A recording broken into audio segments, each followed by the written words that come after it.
The Adventure of Tom Sawyer by Mark Twain. Wrong Man Simplified English Series. Read by Kotchakorn Seehanam. Chapter 10. Pirates. Tom's mind was made up now. He was gloomy and desperate. He was a lonely, friendless boy. He thought, when they found out what they had driven him to, perhaps they would be sorry. Nothing would please them but to get rid for him.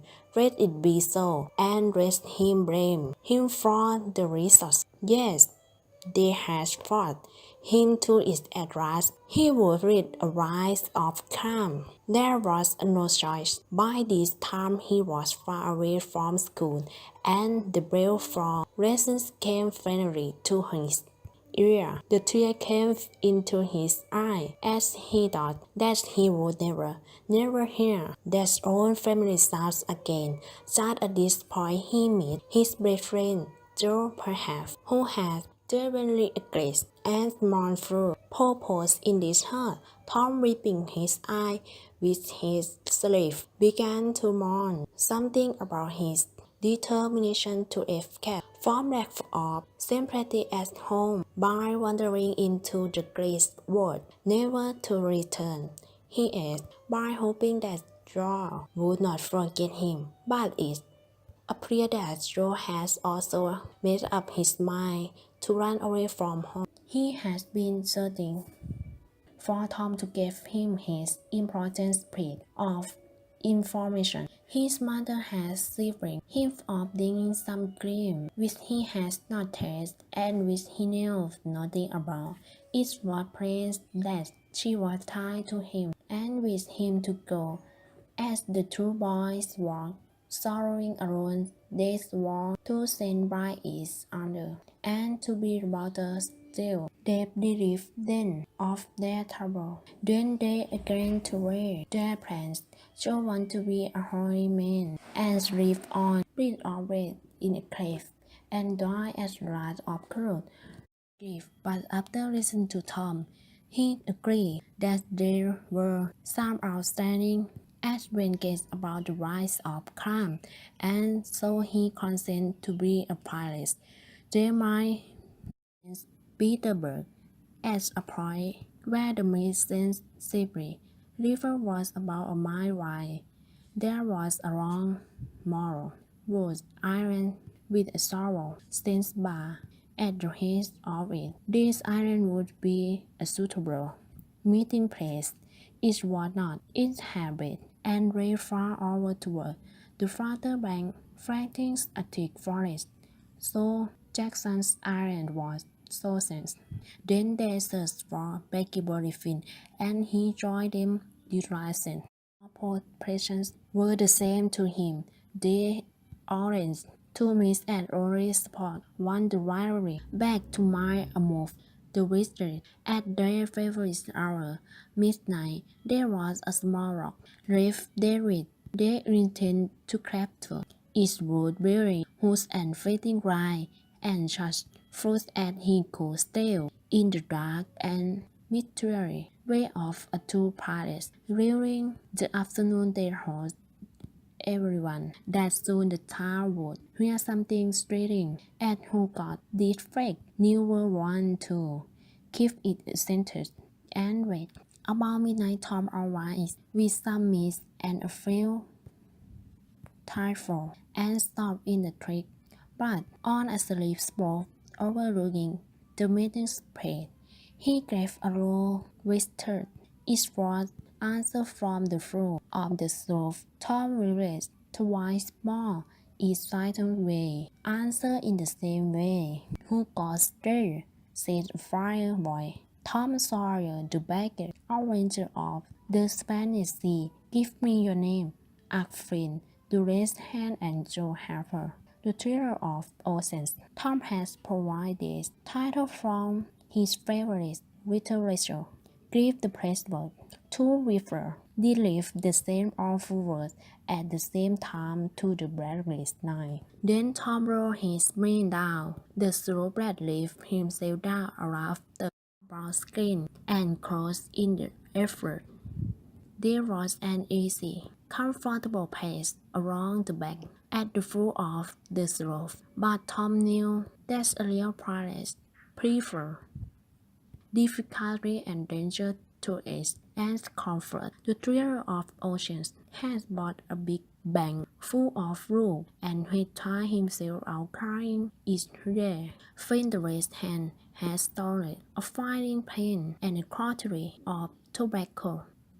The bank oranger of Spanish Sea says that they could not start without some fire. Then was a risk thought. Farmers were hardly know that in those days they saw a fire upon an acre, lived 100 yards or more, went to a hill, himself to a glowing place of wood. They made an exciting adventure of it, saying, "Sure."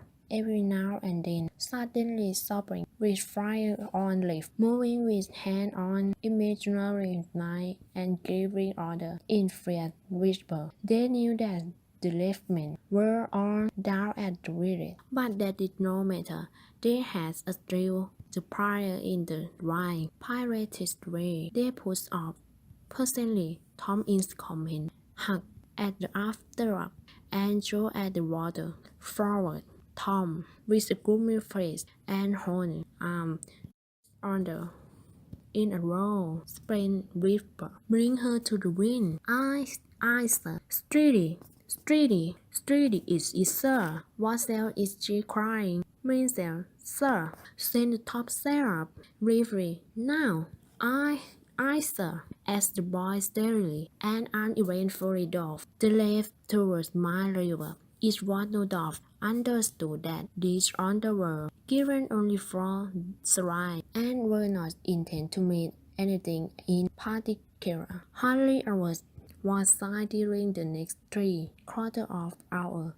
Now the fleet was spreading the few glimmering light of the distant levee. The Black Ranger stood still, with folded arms, taking a last tug at the scenes of his former joy, and rather suffering. He wished that those whom he had left forever could see him now. Know the stormy sea flashing had ship and drive with a courageous heart.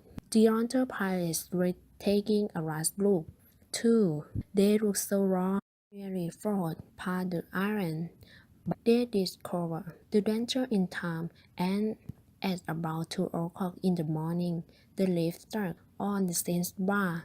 They rocked backward and forward to the central water until they had rain. They surprised they had front and on, sailed on later reef, and his day spied over some boats. As a tent to shelter, they thought they themselves would sleep in the open and in fine weather, as pilots should. They built a fire in the wood, cooked some meat and frying pan, and had it for supper with some of the roof. It seemed glorious fun to be freezing in high free ray from Kiwi registration. The fire left up their face and the tree talked around. After supper, they stretched themselves out on the grass, filled with contentment. "Isn't it jolly?" said Joe. "It's great," says Tom. "I don't swear anything better than this," says agreeably. "I don't scare enough to eat." Unsure, as he prepared cats, comf and click, and body me agreeably now fill his pipe with tobacco, placed a glowing coal to it, and blew out a cloud of sweet-smelling smoke. The under pilot every him his impressive voice and secret, determined to stop it soon. Pilots do. Hug. "Oh, they have a fine time," says Tom. "They take ships and burn them, and get the money and bury it in awful place in their iron, where there are ghosts to watch it, and kill everybody in the ship, and they wear the ruffled coat, all good and thorough, and nice man," said Joe. "I don't think I'm properly dead for a pirate." says Huck, regarding his one coat series, but these are the only ones I have got. But the other boy told him that the fried coats would come fast enough after they had begun adventure. They thought died out and sleeplessness began to steal upon the iris of the adventure. The priest stopped from the fingers of the left hand, the trail of the oceans, and the back. Arranger had more difficulty in getting to sleep.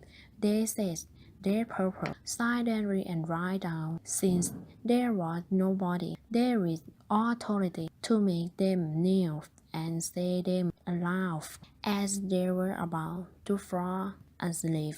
As unwelcome voices crept up and could not be driven away.